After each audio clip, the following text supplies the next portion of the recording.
Ooh, what is good, KOD Nation? Yankees universe. Ooh, wake up. And you degenerates, wake up and get your coffee. This is the returning episode of the Yankees Morning Brew. I'll be your host, Project Nerd HQ. Check it in. I missed all of you. Guaranteed I missed all of you. Hope all is well. Hope everybody had a wonderful 4th of July weekend. Hopefully, everybody had a wonderful past 2 weeks. It has been 2 weeks. I was in Tampa, not going to lie. I kind of kept checking if I could just, rebook my flight because I wanted to stay down there because it just felt so nice. But I know I had to get back on that plane, come back to New York City, and check in with you guys. Because if not, I think Jigga Man Porter would have, come knocking on my door trying to figure out where I'm at. And right now, my brother Keith is in the building. Salute, salute, salute, Keith, my guy. Vacation was beautiful, baby. Vacation was beautiful. I needed it. As you can tell, I got a little bit of sun, some tan line situation going on, but I am good. My guys, what is up, Yankees universe? Another time we are here this Tuesday, July 5th. I am feeling good. Before I continue, today, it is July 5th, so I just had to say, this was brought up before I came on live. Shout out to my guy, Jigga Man Porter, who brought this up to my attention. But on this date in baseball history, July 5th, 1898, get that correct, Lizzie Arlington became the first woman to play for a professional man's baseball team.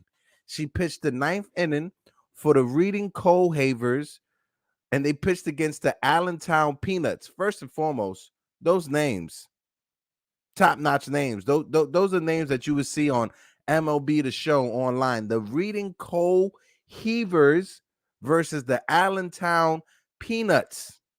Top-tier names. My guy, Ron, what is good? Salute to you. Salute to you, Ron. Hope all is well. The Knicks had an amazing offseason so far, Ron. I got to come on the show to talk about it. But right now, the New York Yankees, they took a bus over into Pittsburgh. They play the Pittsburgh Pirates tonight, where we will see our guy, not our guy, but top prospect, somebody that I've been having my eyes on for a minute, O'Neal Cruz, who was named after Paul O'Neal.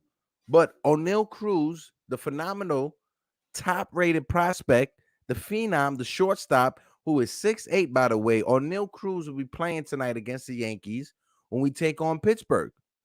We had a weekend against the Cleveland Indians. We lost a one game.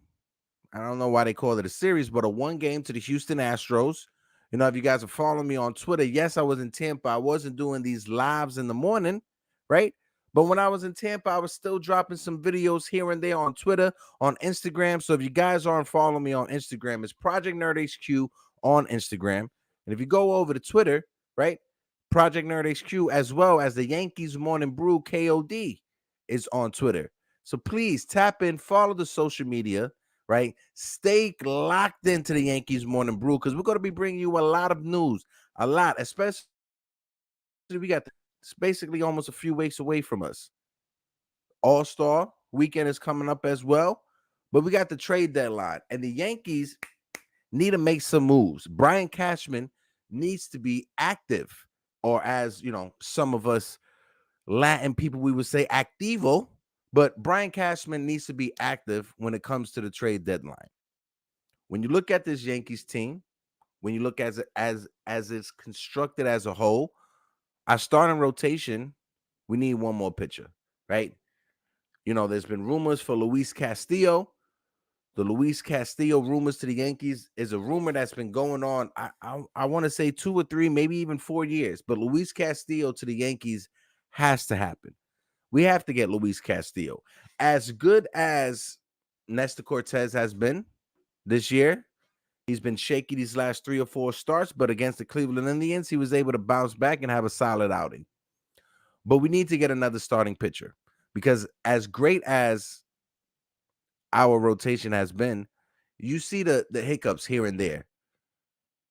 Jameson Taillon had a rough start, gave up 5 or 6 runs back to back. Don't talk about nasty Nestor. Listen, I apologize. But Nestor Cortez, we got to be down the middle. He was a bit rough for about like 4 to 5, 6 starts. Against Cleveland, he was able to bounce back. He only gave up one run, I believe, over 6 or 7 innings. Not 100% sure on it, but he was able to bounce back. Lock that in for a win, and we needed that. Because the last game that we played against Cleveland, Tristan McKenzie, he was looking like a stud. Let me see this. Thoughts on Frankie Montas trade if Luis doesn't happen? If we can't get Luis Castillo for a reasonable offer or for a reasonable haul package, then I would say we got to look at Frankie Montas, right? My apologies. But my issue with Frankie Montas, and it's always been an issue, it's just with the Oakland A's. The Oakland A's does not have a good track record when it comes to trading away starting pitching to other teams, and then that starting pitching having success in another uniform. We got burnt when it came to the Sonny Gray deal, right? Sonny Gray was god awful for us. Once to Cincinnati, became solid. I think he's with Minnesota right now, hurt. I'm not too sure, but he went to Cincinnati. He became solid. But Frankie Montas, if we can't get Luis Castillo, Frankie Montas is right there. It just depends on what the Oakland A's want in return for Frankie Montas, because Frankie Montas is a phenomenal pitcher. We've seen it when he pitched against the Yankees. Even though we won that game, he's a phenomenal pitcher, and that's the perfect pitcher, him or Luis Castillo, in a 3-game series or a 5-game series in the ALDS. That's who you want behind Garrett Cole. You're going to want Garrett Cole going first. Then you're going to want either Luis Castillo or Frankie Montas going second. Then you flip a coin. Is it Severino? Is it Nestor Cortez? Is it Jameson Taillon?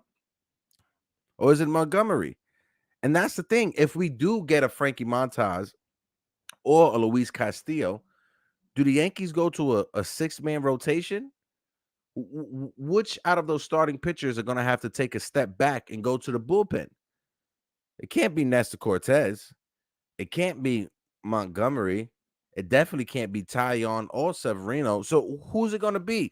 This is a question that Brian Cashman, Aaron Boone, in the front office has to answer.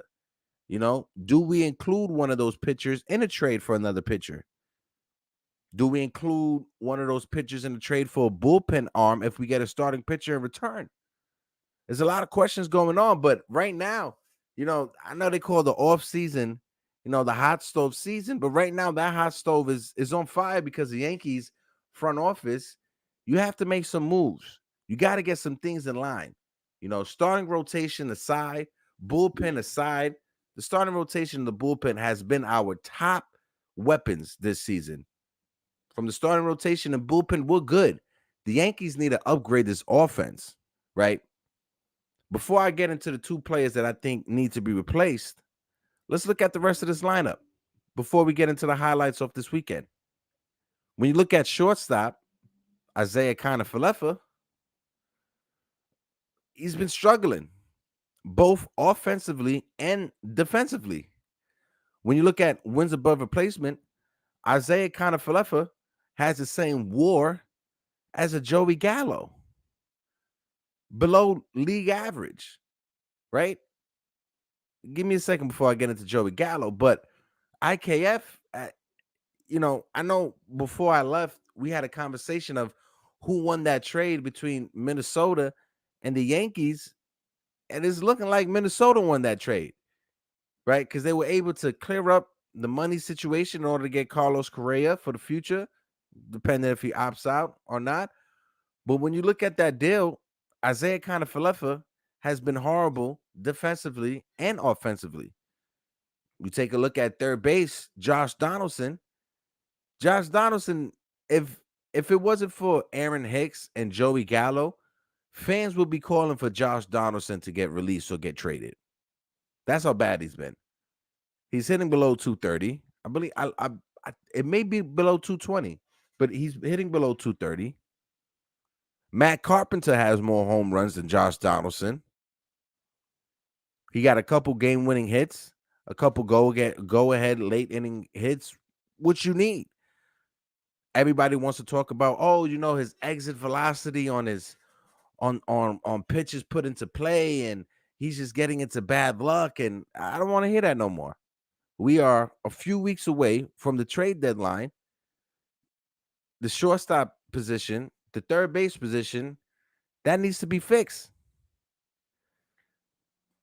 Hey, there's no argument there. Donaldson's glove has been solid, but that's the same argument that the front office is using for Joey Gallo to keep Joey Gallo in the lineup, talking about how, he's still an elite defender. No, we need you to produce. For what we gave up with Gio Urshela, look at Gio Urshela numbers in Minnesota. I would take that off of Josh Donaldson's numbers any day. Josh Donaldson has been a total bust here so far. And you look at the whole situation with Tim Anderson and stuff, it'd be a different story if Josh Donaldson went through that Tim Anderson situation, but he's hitting 320 and has 12 to 15 home runs. That's a different situation. But my man's hitting below 230, got suspended, almost started a fight on the field. It's time for you to put up. You got a couple of weeks left before the trade deadline, before we can even make a move. You're gonna have to show up. We're gonna need Josh Donaldson's bat to wake up over these next couple of weeks. Because if not, you're gonna be on that train with a Joey Gallo and Aaron Hicks. Let's see. Unpopular opinion: we could have kept Gio at shortstop, Torres at second, and DJ at third. That's not that. Hey, I'll be happy with that. I wouldn't have been mad at that. Now would Gio Urshela's glove, how would it have looked? A full season at shortstop. But that's a situation that the Yankees need to figure it out. And I understand, right? Next year, Volpe may be in considerations for that shortstop position, right? The Yankees didn't want to commit long-term money to a shortstop. I get that. I understand that. The Carlos Correa deal, it was a last-minute deal put together because the Yankees didn't offer. I understand that. I get that. But right now, as great of a job that he has done and this front office has done when assembling and putting this team together, right now it's your foot is on the fire, right? Your booty is on the fire because you cannot have this great of a start to a season. Trade deadline comes and we don't improve this team. There should be no way that in October, Aaron Hicks is in this lineup.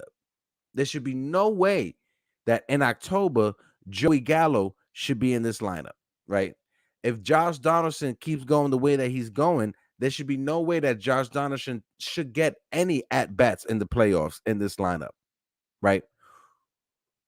And I think we have the solution in-house. When you look at the minor leagues, Oswald Peraza, the Yankees could call him up, put him at shortstop, see what happens. And if we catch lightning in a bottle, we catch lightning in a bottle. Oswald Peraza has been having a phenomenal. He got off to a slow start, but this past month, the month of June, and so far to start July, it's been phenomenal. It's been on fire. When you look down to the minor leagues as well, our center field position, Estevan Florial is hitting 300 in the minors with double-digit home runs. This is what we have in the minors. We should be using it. Miguel Andujar is hitting 316, 320 in the minors. We should be using him at the major league level, right? Over this weekend, follow me on Twitter, Yankees Morning Brew on Twitter. But on Twitter, the amount of Yankee fans defending Joey Gallo to the metrics and what metrics? What metrics? I have not seen one positive analytic metric, advanced stat that justifies Joey Gallo in this lineup. In Cleveland, he came in the second game of a doubleheader, or the first game of a doubleheader, as a defensive replacement, and there was a ball dropped right in front of him that he didn't catch. I took my glasses off for a reason because I need to like really, really, really get in tune to this conversation. But I may need to fix my prescription because I've looked at the advanced stacks, right? I've gone on Baseball Reference. I've gone to these analytical sites, and I don't see anything that says that Joey Gallo deserves to be in that outfield over Miguel Andujar. The only thing that I could see why Joey Gallo should get a shot over Miguel Andujar in that outfield, the only thing that could come to my mind is that Joey Gallo's making $17-18 million. That's the only thing. $17-18 million. And if you're making $17-18 million, you're going to have to prove and make and earn your money, according to the Yankees. It's not back in the days when George used to just cut people just to cut people. If you guys remember, David Justice was having a horrible time with us towards the end of that extension we gave him. What did George do? George is like, okay, I'm going to cut you, and I will rather pay your salary that we owe you for you to play on another team than play on our team. The Yankees just need a DFA Joey Gallo. The Joey Gallo move, as awesome as Brian Cashman has been these last 10 years, when it comes to trading a John Ryan Murphy for Aaron Hicks, that's a solid move. Trading Aroldis Chapman for Gleyber Torres, that's a solid move. Clint Frazier didn't turn out to anything, but trading Andrew Miller for those prospects is a solid move. Right? Getting Jose Trevino right before spring training end was a solid move. But Joey Gallo, trading for Joey Gallo looks like one of those moves that wasn't a good move. It's on par or it's in the same arena as the Sonny Gray trade. Salute my guy worldwide, Mayberry. Worldwide L, what it do, my guys, for the love of the game. Where is your hair? First of all, my hair's there, right? My hair's up there. Secondly, I forgot to get me a hat this morning, right? So I sat down, I hit that live button, right? And I noticed I didn't have a hat, L. But I said, you know what? Live your truth and just go on live with no hat on. But thank you, L, for pointing it out. As you can tell, I got a little tan from being down in the South. My man, pots and pans. Yeehaw! Worldwide L, I hope all is well, my brother. Shout out to my guys from For the Love of the Game. But yeah, this weekend against Cleveland, the Yankees need to fix this lineup. Josh Donaldson, you have to go. And now let me get into it. Because these two, the garbage pail kids, as you guys see, your time is running out. The both of yous. Time is running out. Aaron Hicks. Now, the thing with Aaron Hicks, he in the month of June, he had a stretch where it seemed like he figured it out. He was able to have a stretch, a good week or two, that, you know what, he looks like we could get away with him in the outfield and in this lineup. But no, he's regressed. Against Cleveland, he did get a hit against Cleveland, woo. But he has regressed tremendously. Hold on one second.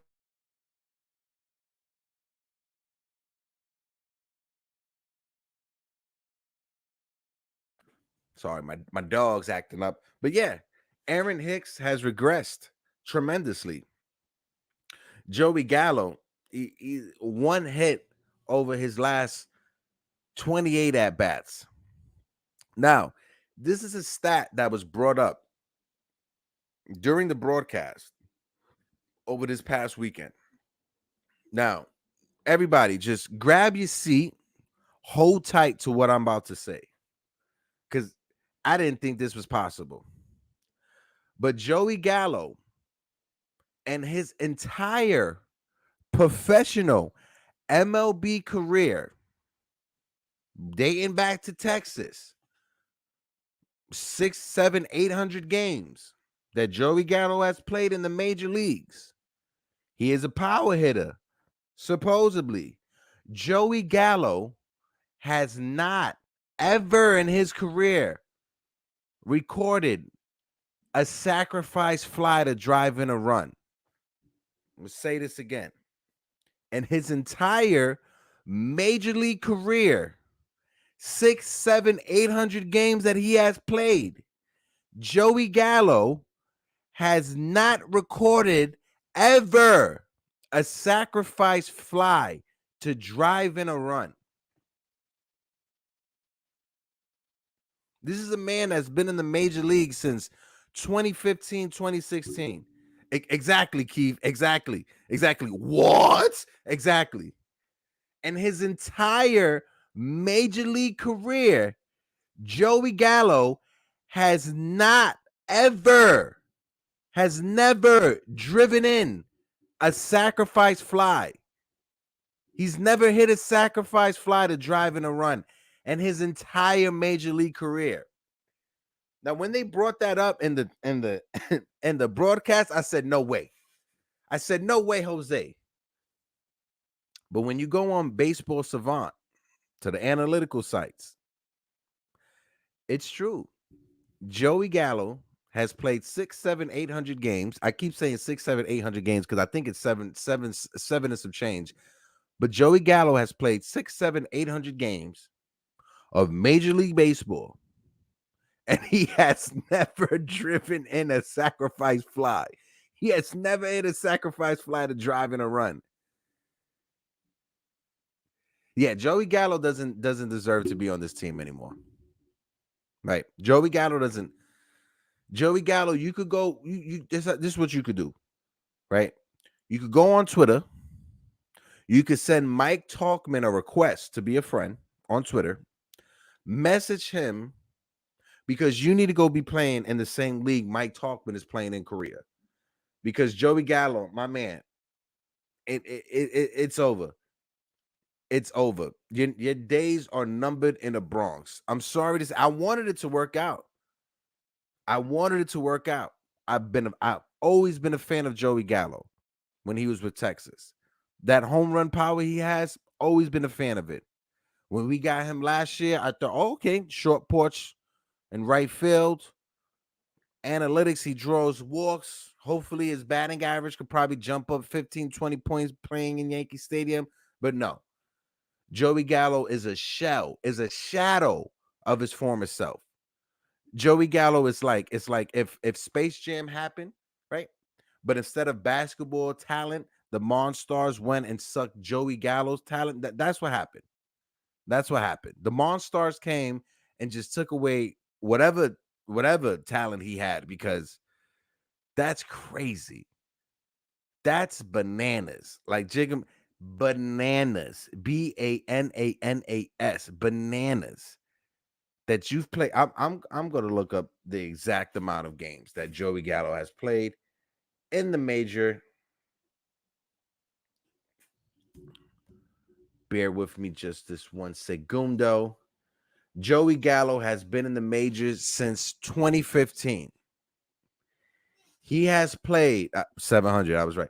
692 professional games over an 8-year span in the major leagues. He has 2,625 plate appearances. And within those 2,625 plate appearances, he has never hit a sacrifice fly to drive in a run. Oh, 100%. 100%. I just, you remember Ski? They used to be on Williamsbridge Road. I think Ski could get a sacrifice fly in 700 at bats. Guarantee. Skibo, you remember Skibo, Keith? They used to hang out in front of Mike's. Guarantee you Skibo will get a sacrifice fly over Joe in those 700 at bats. That's crazy. 700 games over 2,600 at bats, and you have not hit a sacrifice fly to drive in a run. That right there is bananas. That right there has been, and it'd be a different story if Joey Gallo is not known for home runs. But he has two back-to-back 40 home run seasons in 2017 and 2018. 2019, he was injured, okay, but he still had 22 home runs. 2010, we all know it was the pandemic season. He had 10 home runs. Last year, between us and Texas, he had a combined 38 home runs, right? But with Texas, he hit 25 and he hit 13 with us. But when they brought up that stat during the broadcast, I couldn't believe it. I couldn't believe it. I couldn't believe it. And it's because of how bad Joey Gallo has been that if we get a week or two of what we got from Aaron Hicks, us Yankee fans are like, oh, we can keep Hicks. We can keep Hicks. That's how bad Joey Gallo has been. Joey Gallo and Aaron Hicks has been so bad. Josh Donaldson gets to just float and hide under the radar. They have been so bad. IKF, who is practically probably one of the worst defensive shortstops in the league this year, gets to just skate under the radar. We got to pinpoint our weak parts of this team when it comes to Gallo, Hicks, Donaldson, and IKF. We got to look at those four weak links and we have to upgrade it. Let's see. Last year, he hit 13 home runs for the Yankees. This year, he has 9 home runs. So he has a combined 22 home runs with the Yankees from last year. But you know what's funny with this year? He has 9 home runs this year, right? Matt Carpenter is just 1 home run shy of Joey Gallo's total home runs for this season. Matt Carpenter is 1 home run and 1 RBI shy of tying Joey Gallo this season when it comes to those two stats, right? But Joey Gallo has 224 at-bats this year. Matt Carpenter, I think, only has 100. He just broke 100 at-bats with us. So with those, I'm gonna get it. I'm gonna get it on point. Hold on. Let me get the official tissue numbers. Hold on, because this is how upset Joey Gallo has gotten me. Okay. Not even 100. Not even 100. Joey Gallo has 52 plate appearances with us. 42 official at-bats. But you could say 52 plate appearances. And in those 52 plate appearances, Matt Carpenter is just 1 home run and 1 RBI shy of Joey Gallo's total. You're right. And he doesn't play every day. But you've seen the Yankees using him in the outfield. The last game of the doubleheader. He had some time in the outfield when he played with the Cardinals. So it's not like the outfield is something that's a foreign concept or something that he doesn't know. Because he does. He played the outfield when he was with St. Louis. So I think Matt Carpenter, you're gonna start seeing Matt Carpenter out there. Now, when we look at trades or we look at potential trade targets, got Ian Happ, who you could probably get for a cheaper bargain than a Brian Reynolds, who we will be seeing tonight in Pittsburgh, right? But Ian Happ, he could play all 3 outfield positions. He's a switch hitter. That would be a solid addition to this lineup. You could call up Baltimore, ask him about Anthony Santander. We all know how Anthony Santander plays against us, especially in the Bronx, late in games as well. So Anthony Santander, who is a switch hitter as well, he could play both corner outfield spots. So that would be a good addition. Who else? I know I brought up Starling Marte early in the year, but that was just a pipe dream. Juan Soto, that's not going to get done this year. Probably be done within the next 2 years, or if it ever get done, we don't know. If you guys didn't hear, Juan Soto turned down a $425 million contract extension over 13 years. He turned it down. Now, if you're Aaron Judge, you gotta be like, oh yeah, keep turning it down, because Aaron Judge's contract is going to be measured with Juan Soto. So to say like if Juan Soto was to accept that 425, that's the cap, right? That's the range that Judge would know. All right, I'm not getting more than that. Nowhere close to that. But the more that Juan Soto's value goes up, the more that Juan Soto potentially gets, the higher that contract is going to be for Aaron Judge. And I've said it earlier, right? I've said it in other episodes. I know in the beginning of the year that I was saying I love the name on the front of the jersey, the logo on the front of the jersey, and not the name on the back of the jersey. But when it comes to Aaron Judge, it's time to sign him. Back up that Brinks truck. Beep, beep. Back up that Brinks truck and sign Aaron Judge. If you got to give him a blank check, give him a blank check. But we have to keep Aaron Judge in the Bronx. And I know for a majority of the fan base, it's going to be measured on if we win the World Series or not.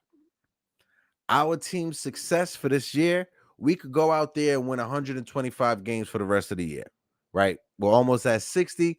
If we get to 125 games, but if we don't win that World Series in the eyes of the majority of the fan base, I could throw myself included into that conversation. This season will look like an absolute, utter failure if this team does not get the ultimate goal, and that's a World Series. Because we are the Yankees. We are greedy. We are gluttony. We need to win every year, every season. The World Series trophy needs to have the Yankees name on it. Why? Because the world has made it that way. Because the creator said, you know what? The Yankees are going to be the best team in baseball. That's why. And also, you know why? I'm a bit cocky. But the Yankees need to win this year. It's all going to come down to what happens in October. This season is going to be defined of what happens in October. Now, if we get into October, Aaron Judge, he goes 1 for 14, and we were out in the ALCS. Yankee fans aren't going to want him back. No matter if he hits 68 home runs, break the record, or if he breaks Barry Bonds' record. If Aaron Judge goes 1 for 13 or 1 for 14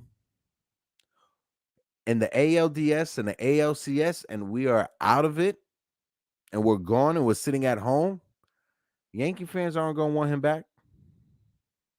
Will the Yankees want him back? I'm not sure. And let's not be confused no more. We see July 5th. We could check out the standings. We could see the records. Let's not be confused. It's going to be a matchup between the Yankees and the Houston Astros in the ALCS. That's going to be the matchup in the ALCS. And the Yankees, they're going to have to exercise those demons from playoff past. The times that Houston sent us home in the playoffs, consecutive years, Altuve walking it off against Chapman because he knew what pitch was coming. Aaron Judge being robbed of an MVP award in his rookie season. The Yankees need to exercise those demons from the past, and they need to get revenge against the Houston Astros. In order for this to be a satisfying season when it comes to winning the World Series, we're going to have to eliminate the Houston Astros in the ALCS. That's point blank, period. So when you look at this team, I've mentioned the 4 positions that I feel that this team needs to upgrade. We need to get a third baseman over Josh Donaldson, or allow DJ to play third base and have Gleyber Torres being the everyday second baseman. Go from it like that. That's a way to look at it. IKF.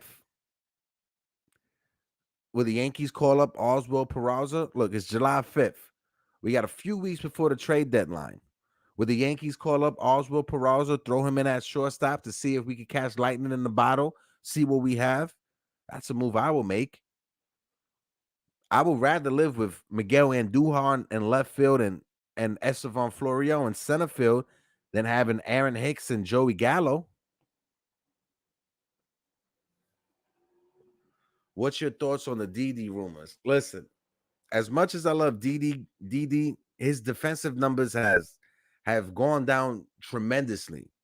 Tremendously. If you guys didn't see over this weekend, he had a little brain fart. It was a runner on first and third. They had one out. For some reason, he thought it was 2 outs. Instead of getting the double play to end the inning, he just stepped on second and just walked off the field, or was walking towards the dugout. Forgot it was 1 out and thought it was 2 outs. But at this point, I can take a DD over IKF.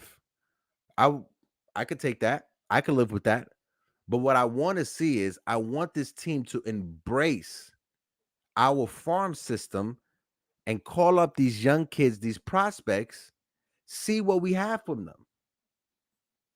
Instead of prospect hoarding, call up a Oswald Peraza, put him at shortstop, see what happens. Oswald Peraza is a speedy switch hitting. Apparently, his glove is major league ready. He started off this year slow when it comes from the offensive side, but in the past month, in June, he's been on fire. Call him up. What do you got to lose? The same thing with Estevan Florial. If you guys look at Estevan Florial's numbers for Scranton Wilkes-Barre, he's hitting 300. Double-digit home runs, 10 home runs. Stolen bases as well, 10 stolen bases. Call up Florial. Miguel Andujar is another guy.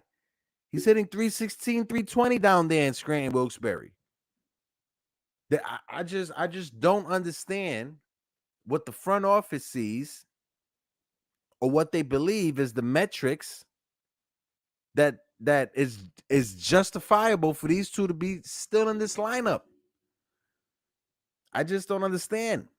When you look at this, the landscape of Major League Baseball, and you look at Miguel Andujar and Estevan Florial, if this was Pittsburgh, Miguel Andujar and Estevan Florial will both be playing. If this was Cincinnati, Miguel Andujar and Estevan Florial will be playing. If this was Kansas City, and I get it, I'm calling out all the bottom barrel teams. I get it. But these are still major league teams. So if Miguel Andujar is good enough to be on a major league team that has a bad record, give him an opportunity and see what you have. We called him up for that doubleheader. He played both games. He got an RBI single in game 1. What did Joey Gallo do? Did Joey Gallo get an RBI? No. Did he hit a sac fly? No. It's just a head scratcher. But oh my God, it's just a head scratcher. Speaking of Cleveland, we won the first 2 games in Cleveland when it comes to the doubleheader. First game, we scored 13 runs. We slugged them. Second game was a little bit less, but we still won. But that third game, Tristan McKenzie, our Yankees, the hit squad, 29 at bats, only 1 hit, no runs, no RBIs. They only got 3 walks, and the lineup struck out 10 times. You're not going to win many major league games when you do that. And it's a wasted start from a Jordan Montgomery. Only gave up 2 runs. It seems like a waste of a start. But let's look into this lineups. Let's break down. Let me start off with the Yankees. Now, this is a lineup that a lot of people was upset with because Aaron Judge and DJ LeMahieu both had the day off, even though the Yankees were off July 4th, 1 or 2 days off back to back. I get it. You want to rest your guys up, but then you pinch hit them and had them in the game late in the game. So it was half of a day off, I guess, or a quarter of a day off. But when you look at this Yankees lineup, Anthony Rizzo led it off. He was 0 for 3. Giancarlo Stanton, the DH, was 0 for 3. Josh Donaldson, I was just talking about Josh Donaldson. He's the only Yankee hit. Gleyber Torres was 0 for 4. Jose Trevino, it seems like Jose Trevino, our amigo, has come down to earth. He was 0 for 3. Aaron Hicks, 0 for 4. Isaiah Kiner-Falefa was 0 for 2. The man himself, Joey Gallo, was 0 for 3. And Marwin Gonzalez was 0 for 1. Now, I honestly would rather see Marwin Gonzalez in the outfield than Joey Gallo. You know. But Jordan Montgomery, in the 5 innings that he pitched, he gave up 3 hits, 1 run, 3 walks, and he struck out 8. J.P. Sears came in after him. J.P. Sears pitched 2 2/3, gave up 3 hits, 1 run, no walks, and he struck out 1. But then Albert Abreu came in. He gave up a hit, but he got that one out that he needed. The losing pitcher of record with Jordan Montgomery, 3-2 on the season. And the Yankees, for some reason, whenever Jordan Montgomery is on the mound, the bats are allergic. They just forget how to score runs for Jordan Montgomery. I'm not sure what it is, if it's just that day of the week, but the Yankees offense goes quiet whenever J-Mo is on the mound. J-Mo. We got so many with Jameson Taillon. But now, let's look at the Cleveland Guardians lineup. Now, the Guardians, Tristan McKenzie, like I brought up. I'm going to look at him first. Tristan McKenzie, if you guys remember, Tristan McKenzie was that prospect that the Indians had for years. You guys remember when we had Garcia pitch for us, Davy Garcia, they went against each other, both McKenzie and Garcia. I think McKenzie, that was his major league debut from a few years ago. But McKenzie, he pitched 7 innings, gave up a hit, no runs, 1 walk, and he struck out 7. Eli Morgan came in afterwards. He pitched the inning. He gave up no hits, no runs, no walk, and he struck out 2. Emmanuel Clase came in to close it out. And Emmanuel Clase, his stuff is filthy. 100-mile-an-hour fastball with a slider that's 93, 94 miles an hour. That's just filthy. But Clase, he pitched the inning. He gave up no hits, no runs. He did walk a couple batters. He did give the Yankees some life. He did. But we lost the game. He struck out 1 guy. The winning pitcher was McKenzie. He's 5-6 on the season, and Clase was able to get his 19th save of the year. We will be seeing Clase at the All-Star game. That's a guarantee. That's 100% guarantee. But let's take a look around the league because the standings have changed. The AL East is still the same. The Yankees are 58-22. The AL Central, it was a back and forth over these past couple of weeks with the Cleveland Guardians and the Minnesota Twins. But the Minnesota Twins are in first place, 46-37. The Houston Astros, who was the second best team in baseball, is 52-27. Like I said, the ALCS will be a matchup between the New York Yankees and the Houston Astros.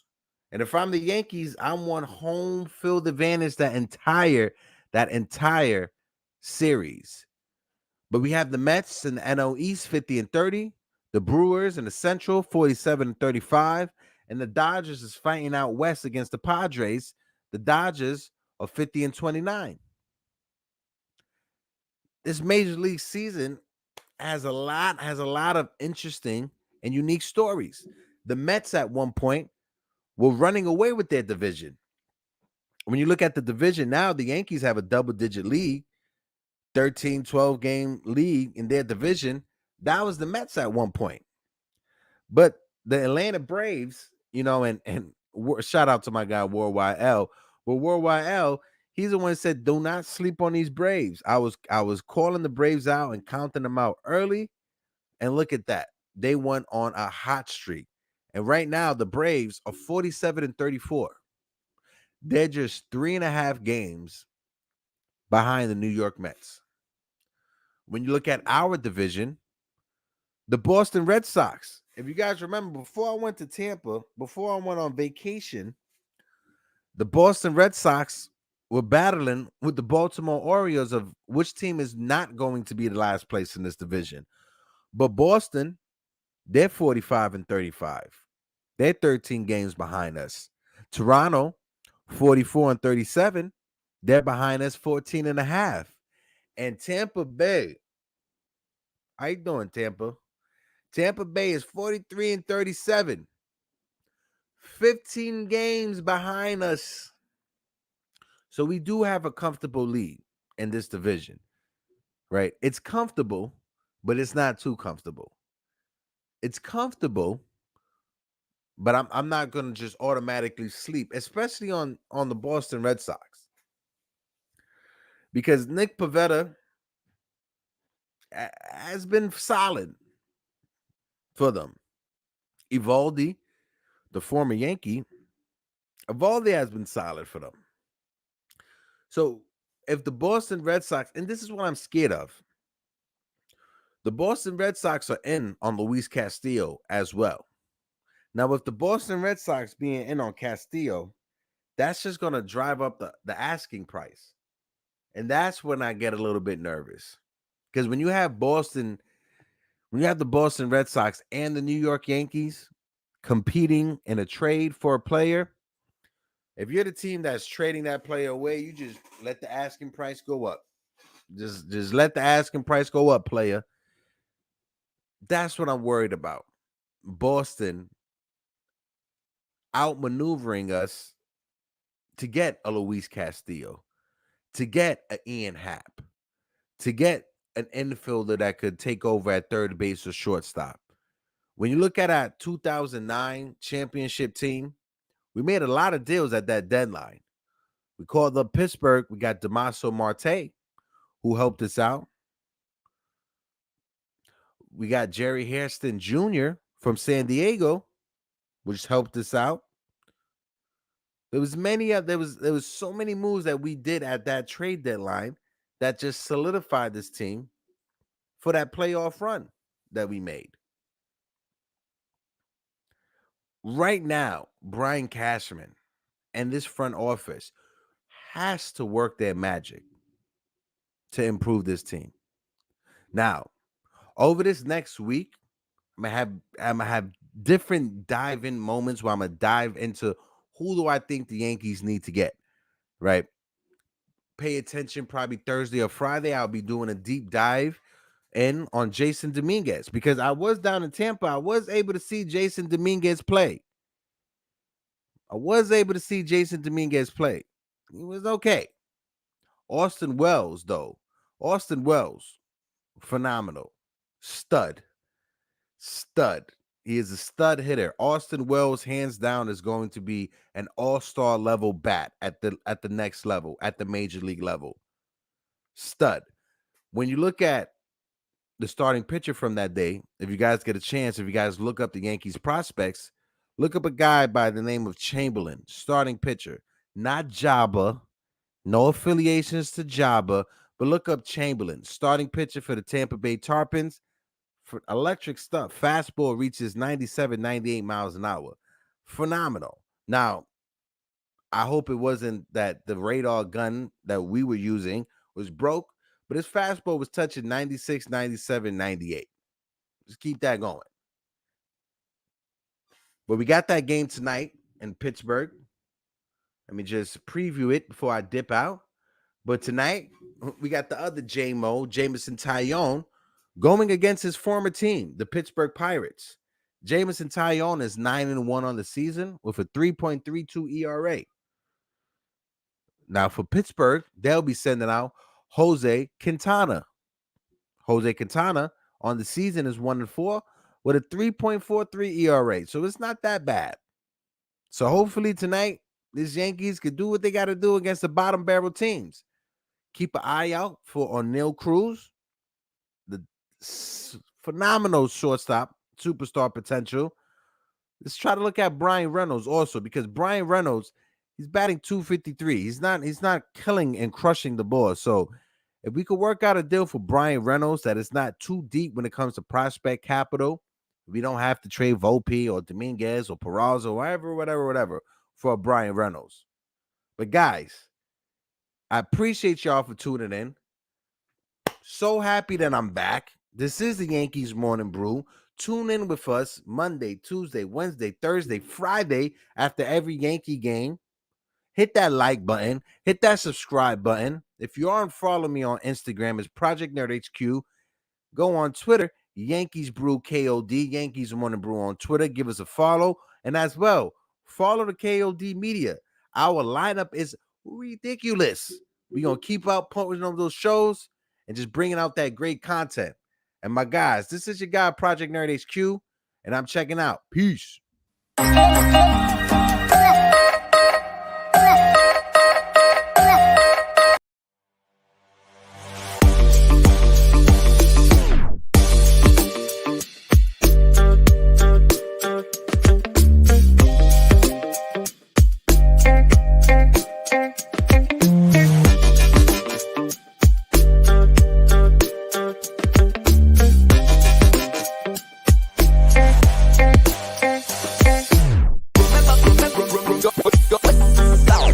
Damn, like the morning.